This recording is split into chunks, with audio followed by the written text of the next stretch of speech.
Welcome to the Death Doula Duo. I'm Sarah Kovash. I'm Jennifer O'Neill. And this is where we explore the profound mysteries of life and all things death.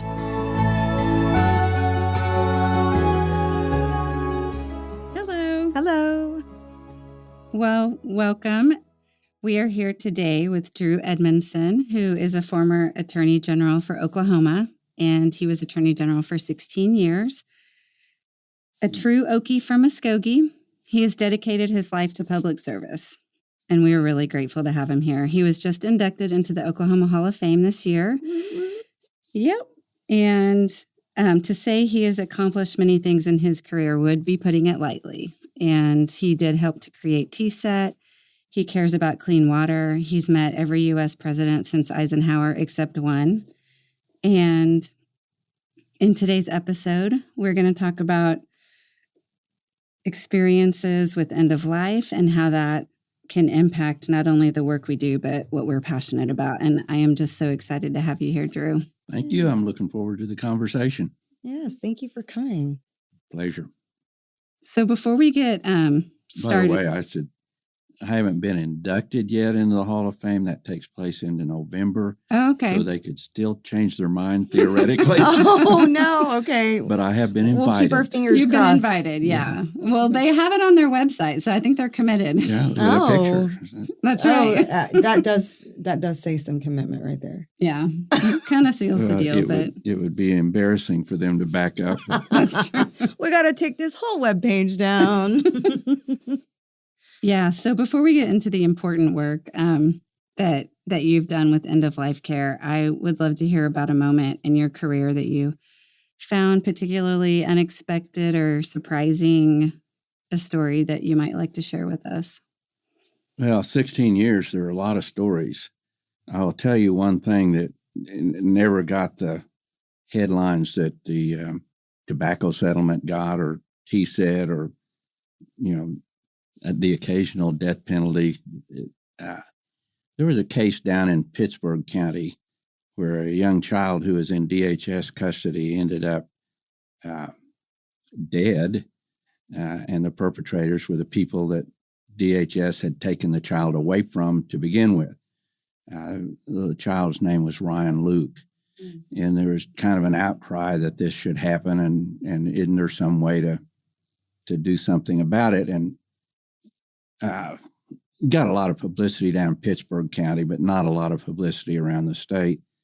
But we worked with the legislature and drafted and got passed the Ryan Luke bill, which provided that if a decision is made in the course of a child custody battle, that any of the participants, whether it be the Department of Human Services, the attorney for the child, the attorney for the mother, the attorney for the father, the judge, the DA, the social worker, any of the people that are in there had standing if they thought that the judge's ruling placed that child in jeopardy.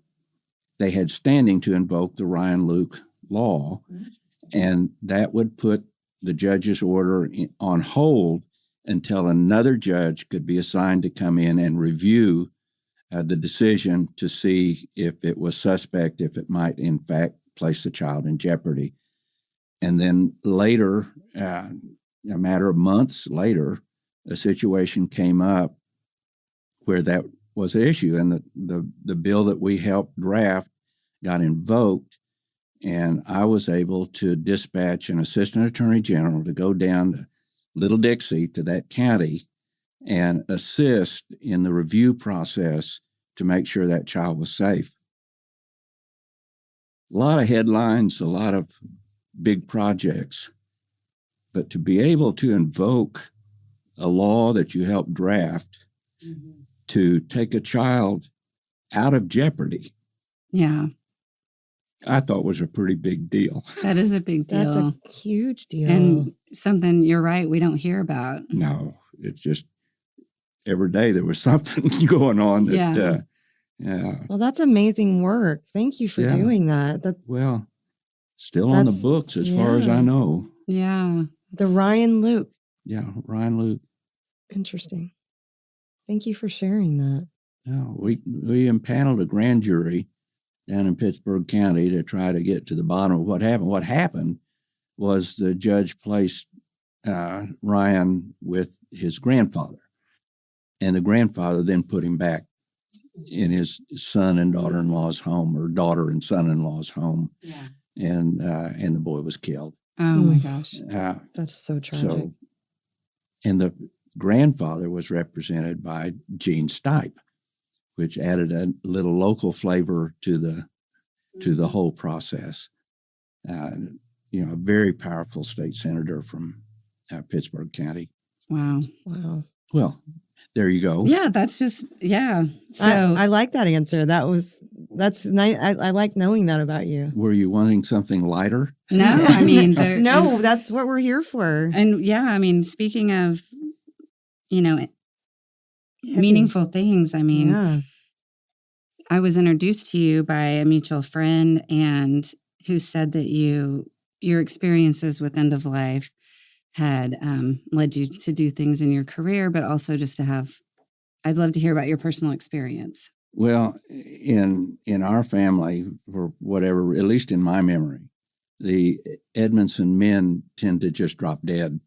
The women survive a lot longer and are sometimes stricken with an illness that you have time to contemplate what the end of life is going to look like. Not so much so for the men. But where I really got involved was through my wife, Linda, who is a social worker and was specifically a medical social worker. And she got involved in end-of-life issues. And I went to a meeting with her, and I think it was at the Skirvin, wherever it was. That's not relevant to the story. But the speaker was a woman named Myra Christopher, who is executive director of the Midwest Center for Practical Bioethics. The Center for Practical Bioethics used to be the Midwest Bioethics Center, and then they changed it to a more national scope. And Myra Christopher was talking about end of life, and she said, if I were to ask this room what they would hope for in their end of life, and so far, she said it's a 1-to-1 proposition that you're not going to get out of this alive.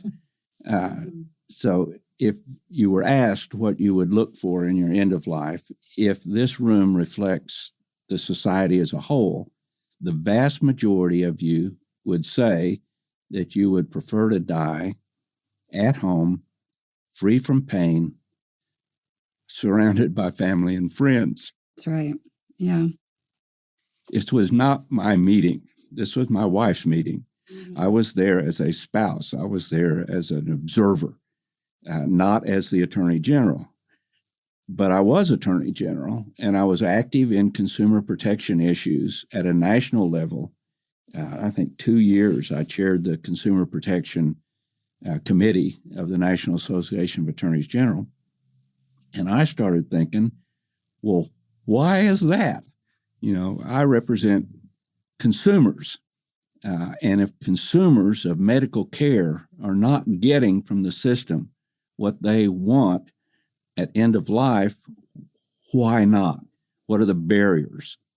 So it just so happened that a year or so later, I was elected president of the National Association of Attorneys General. And the president is allowed a presidential initiative for his or her year in office. And I picked end-of-life care. Oh, wow. So we had 3 listening conferences, East Coast, West Coast, and Oklahoma City, 3 listening conferences over the next 12 months, asking basic questions. Will my pain be managed? Will my wishes be known and respected? And will I receive competent care? Those were the 3 basic questions that we asked. And we invited, when we were on the East Coast, every East Coast Attorney General to either attend personally or send staff. And the same with the Midwest and the same with the West Coast.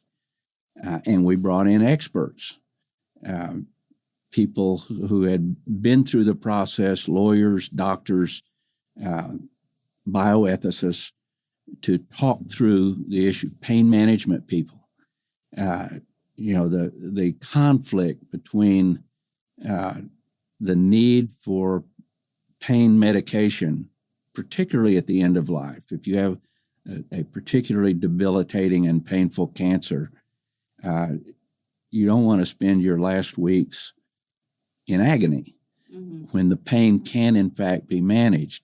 And on the other side is the DEA and the Oklahoma Bureau of Narcotics and Dangerous Drugs, who monitor closely the amount of pain medication and the quantities and the dosages that patients are receiving from doctors.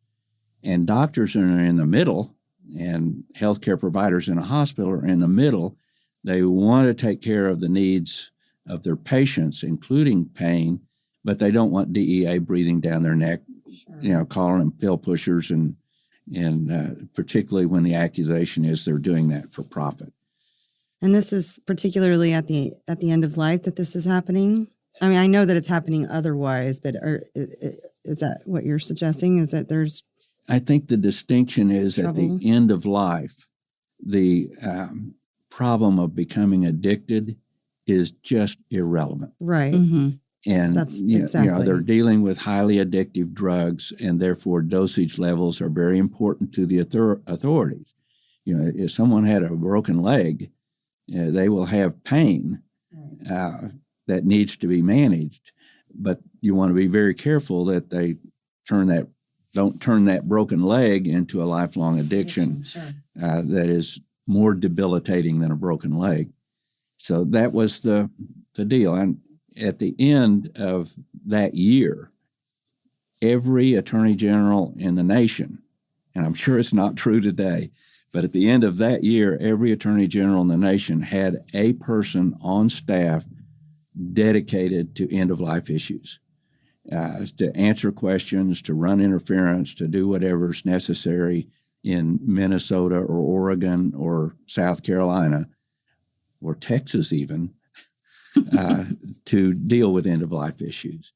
So, And you don't think they do anymore? Oh, I have no idea. I haven't checked back. I've been out of office since 2010. Okay. So that's 14 years. And I'd love to hear about some of the positive stories, but what challenges did you run up against when you were doing that? Well, there are a number of challenges. One of which, people execute advanced directives talking about what they want at the end of life, and particularly in the area of refusing nutrition and hydration, refusing intubation, where they're being fed through a tube instead of eating food naturally. If you're in a hospital and you're not dying, you want all of that, because it's designed to keep you alive. But if you're in the hospital because you are dying and your advanced directive says, I don't want any of this extraordinary care, you want a DNR order, a do not resuscitate. Right. They don't do CPR. If I go unconscious, that's not a bad thing. Just leave me alone. Getting hospitals to obey the advanced directives. And I think we've come an awful long way since I started on this project a number of years ago. Hospitals and doctors will ask right off. There may be Medicare, Medicaid requirements that they do. Ask, do you have an advanced directive? We ask every patient every time we see them, and so it sounds like you've raised a lot of awareness or the work you did. Well, that's what we were trying to do. Not getting your advanced directive followed is one. Availability of hospice is another. Traditionally, historically, hospice is called in. I want to say that the average is like 2 or 3 days when it ought to be there for the last 6 weeks or 8 weeks. Or longer, And part of the reason for that, bless their hearts, doctors do wonderful things. but they think their patient dying is a defeat, It's a failure. Yeah. is a failure, and it isn't. Yes. Yeah. Yeah. I do believe that's something we need more work on to make that the push to keep people alive when it's not necessary and they don't want to be. And part of it's in the phrasing. I don't know if this is just anecdotal from my wife or if there's actually studied this, but it's how you ask the question. Is this patient going to die? And the doctor said, no, he's getting the best care he can possibly get. We're going to take care of the patient. Rephrase the question. Would you be surprised if this patient died That is a great rephrasing of that question. That within a matter of days or weeks? Yeah. And the answer is going to be no.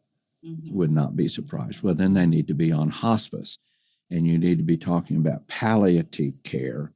That's right. And pain management and making the patient comfortable. And a lot of that can be done at home and does not have to be in a hospital setting, which is intimidating to a lot of people. So when you're preparing for the end of life, what do you think that's one of the most important things is your advanced care directive, and obviously that your doctors and hospitals are following that. What else would you say that was important? 2 or 3 things in addition to your advanced care directive. You should have somebody designated as either a power of attorney for healthcare or your spokesperson on healthcare issues at the hospital, and they should have paperwork declaring them as such, so they can show doctors, nurses, and hospital staff that as long as the patient is alive, competent, and verbal, they have to do what the patient says. But if the patient is no longer competent or no longer verbal, then I'm the one who makes these decisions. Not the doctor, not the administrator. You ask me because I have this document.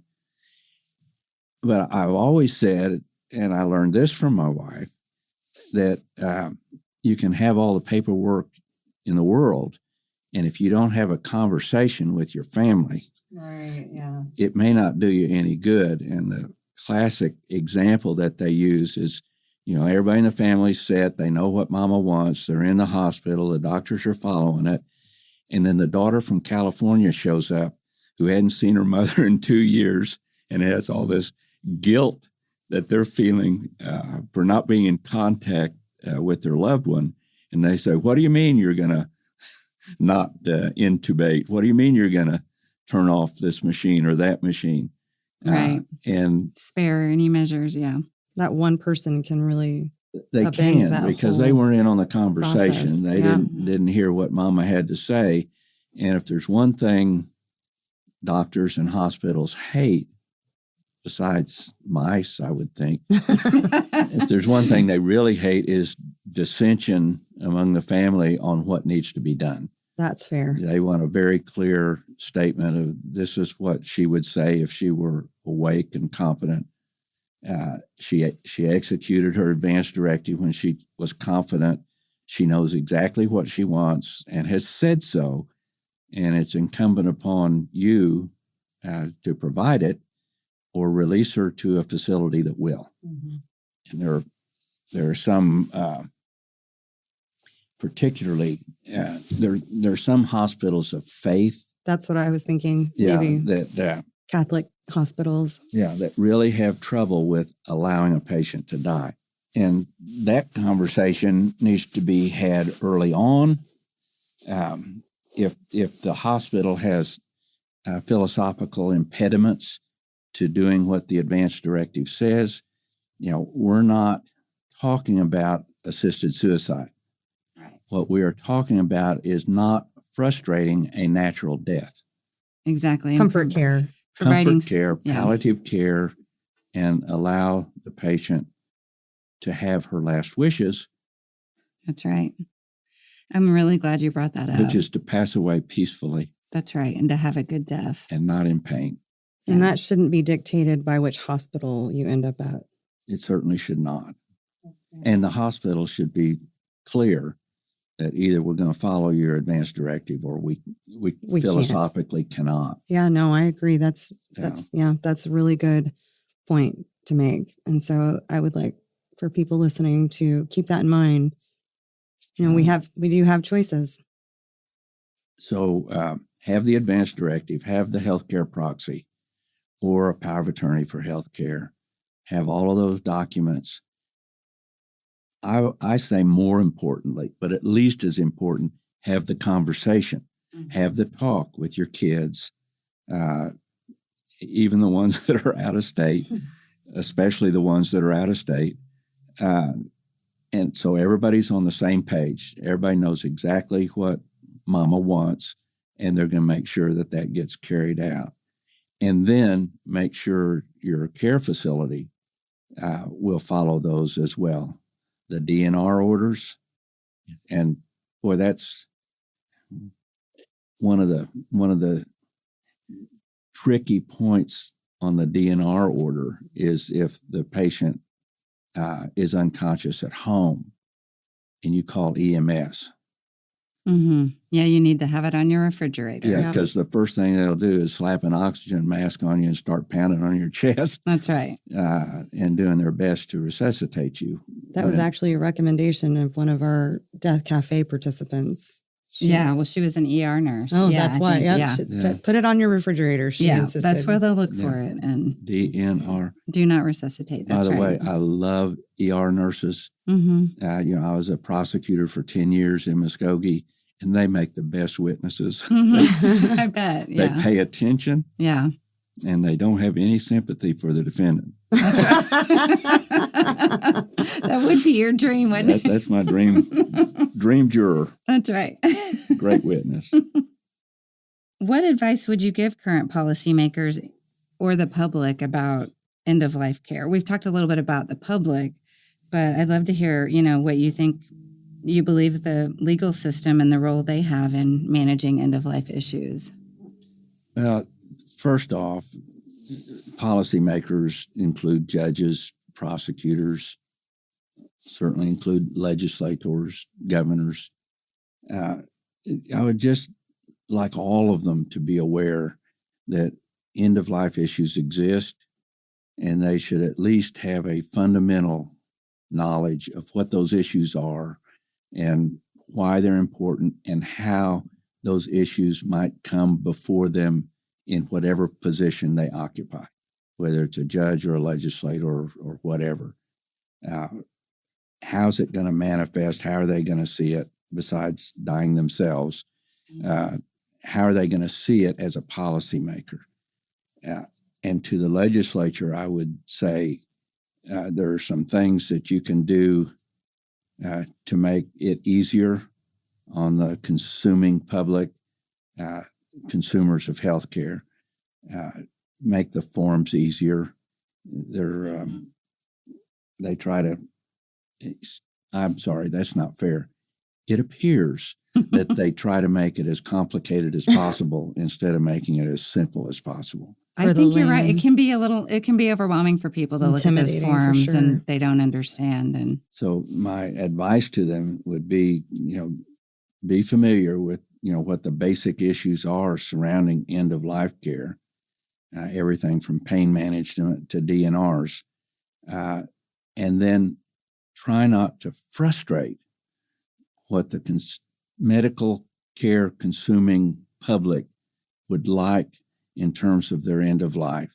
If you can't facilitate it, at least don't frustrate it. Don't throw up roadblocks. Don't throw up barriers so people can have what they would like to see their end of life look like.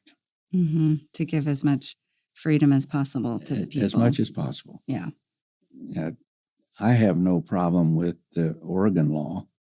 I don't either. That's something I was actually going to ask you about that, but I felt there's 11 states hesitation. that do have the medical assisted dying, and here again, when I first became aware of the law, and for the people listening to this, the Oregon law basically is if you have a terminal illness that's been diagnosed, and I think they require 2 physicians to certify that this is a terminal illness, a doctor can prescribe you medication that will end your life, and you take it home with you.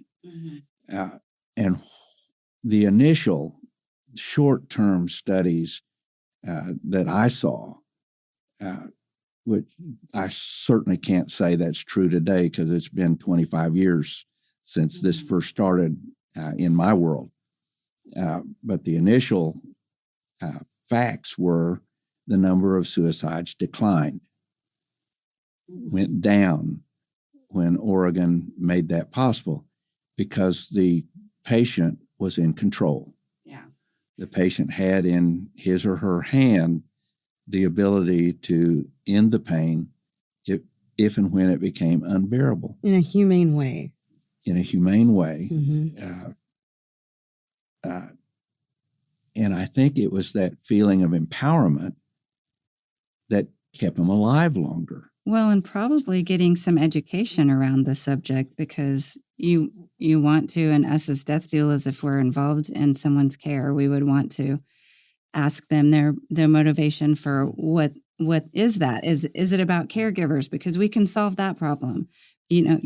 People may not want to be a burden to people. That may not be something that would be a great reason to do that. But like you said, if it's for suffering and a multitude. It may not be the best reason, but if you know you're going to die in 4 months, or that was what reputable doctors have told you Right. within a relatively short period of time, you don't, at least I wouldn't, want to spend those last 4 months mortgaging the house and getting rid of every dime of savings that you have. Exactly.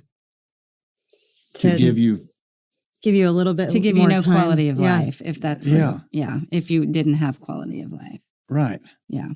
So I'm glad you brought it up. And the fear, I think, of losing your capacity to state your wishes and to insist on what you want, and the very idea and image of, if I don't take my own life now, I'm going to end up with tubes in me and machines hooked up to me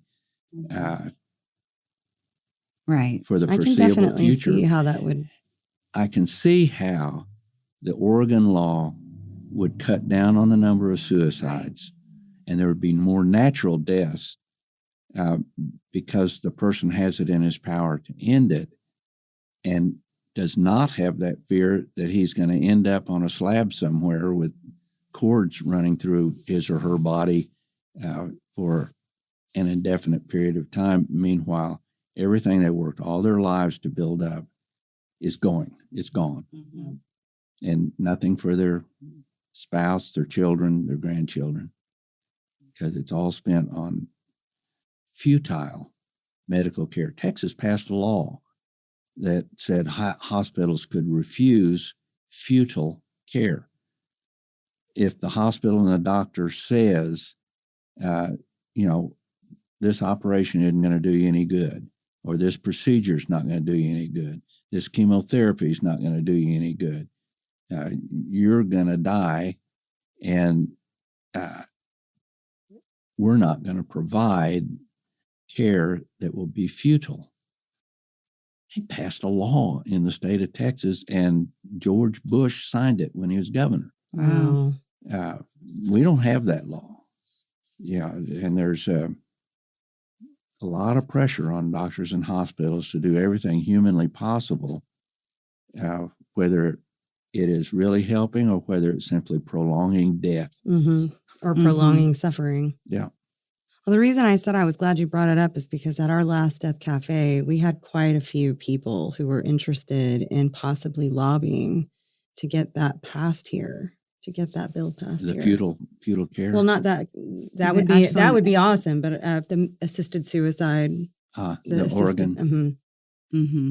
Yeah, and there's not a good argument against it if you put all the safeguards in that it has to be a terminal illness, it has to be certified by more than one physician, and, put all of that in there. I might ask you later if you can help kind of guide us on where you think we would be best to start that in journey. Oregon. Learn what they did. It's probably going to be a tough sell. Yeah. Yeah. I think they've tried it before. There is an organization that helps with that too. Yeah, and they brought it up. Compassionate Choices or choices. something. Yeah. So we plan to work on that. I was curious if I have a little just offbeat question for you. If you could choose any historical figure to have a conversation with about death, who would it be and why? Oh, Socrates. Okay. That's a good one. Because he knew the hemlock was coming. That's a very good question.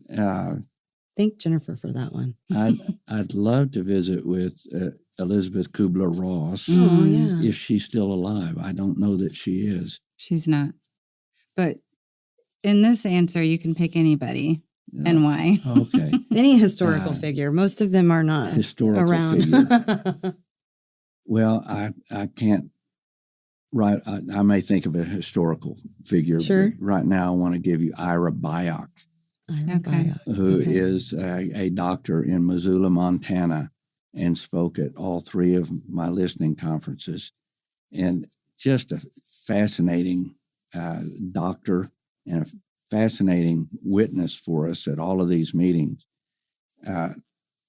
He, while he was in medical school, was in a conversation with his father, long distance. His father was in Montana and he was back east in medical school, and asked father, "How you doing?" And he said, "Oh, not so good." And Ira said, "Well, what's going on?" And his father started telling him what was going on. And over the phone, 1,500 miles away, he diagnosed that his father had a terminal illness. Wow. Oh, goodness. He writes about a good death and how you get a good death. And he speaks from very personal experience, having gone through it from diagnosis to dying with his own father. Wrote a book about it. He's a champion in the field, and I'd love to sit down now, 20 years later, and have a visit with him about how things are going. That's great. Maybe we can get him on the show. That might be far-fetched, but it's a thought. Yeah. He's a good guy. Yes. He might come. Yeah. Oh, we'll keep that in mind. Thank you for that answer. Yeah. I'll have to look into him. So, Drew, if there was something else that you would say to us, what would it be? Well, I'm aware of the fact, as a lawyer and a human being on the planet, that the doctrine of informed consent is fundamental to the provision of medical care. You have got to get the patient's permission to perform any kind of procedure if the patient is conscious and doesn't come in on a stretcher after being in an automobile accident, and you're doing triage in the ER trying to stabilize him and everything else. That if the patient is cognizant and awake, and you have to get permission. The whole purpose of an advance directive and the powers that you give someone else to speak on your behalf is that you're not giving consent. And you want everybody to know, if I have a terminal illness and I'm no longer able to speak for myself, I have not given consent for this, or this. And I wanted to put in my advance directive, I think my wife talked me out of it. And if any of those procedures are performed against my will, I direct my healthcare proxy to talk to the district attorney about filing assault and battery charges against all the medical personnel who participated. Oh, wow. Because that's intense. It is a battery. That's true. An unprivileged touching is a battery. And that's the bedrock of medical care is consent of the patient. It's very true. Yeah. That's it. That's a good, that was a good one to add. Thank you for doing that. Yeah. Yeah. And being in the medical field, I've seen, and we all have had experiences where we've known people and seen things, and yeah, good death is definitely what we're going for. Yeah. And I don't want anything that I've said to be construed as a lack of respect for the medical profession. They are wonderful people doing wonderful things. Yeah. And 99% of the time, they are not going to butt heads with an advanced directive. The problem is people don't all have advanced directives. That is the problem. So, yeah. We also wanted to mention our upcoming workshop that is going to be on July 27th at 1 p.m. here at Possibilities in the New View building on Classen Boulevard. It is Who is Your Person? It's an advanced care planning workshop, and we're going to think and talk about who your person is, who your healthcare proxy is going to be. And what your wishes are. Yeah. So that we can do all the things Drew talked about. Yep. Follow his advice, because he's got great advice and everybody needs one. So stay tuned. Well, and I would have loved to talk to you about so many things, but I am so glad that we got to talk about this. And I just really appreciate you being here. And well, thank you. You definitely have an interesting background. It was really nice to learn about that stuff. Thank you for sharing. I hope my foreground is interesting too. Well, yeah, definitely. That's what we're all going for. That's it. Yeah. All right. Well, stay tuned. Let me just say thank you one more time. Thank you. It's been my pleasure. Thank you.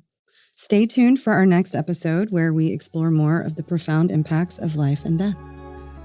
Thank you for joining us as we journey through life's most enigmatic reality. I'm Jennifer O'Neill. And I'm Sarah Kovash. And we are the Death Doula Duo.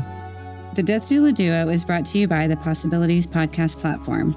If you have comments, suggestions, or would like to be on the show, please email us at thedeathdouladuo@gmail.com. Until next time, may all your discussions about death be lively.